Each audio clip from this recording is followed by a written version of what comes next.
राज हमार चलल बाया हमारे ही चली ढेर अइले गइले गुंडा माफिया कटने बाहुबली केहू के बस के चीज नइखे।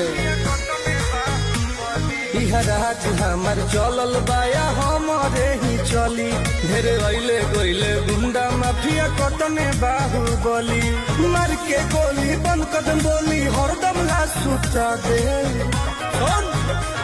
माहौल जवन बदली के दुनिया से उठा दे, माहौल जवन बदली के दुनिया से उठा दे।